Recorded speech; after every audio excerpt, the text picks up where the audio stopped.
Yung hinahanap nyo kasi, hindi ko naman kailangan dala-dala, nasa korte. May demolition order na.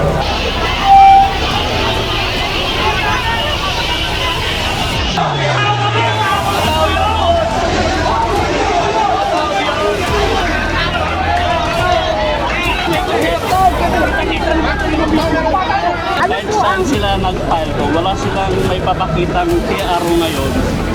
Yung pinail nila, scrap of paper lang yon, walang visa yun.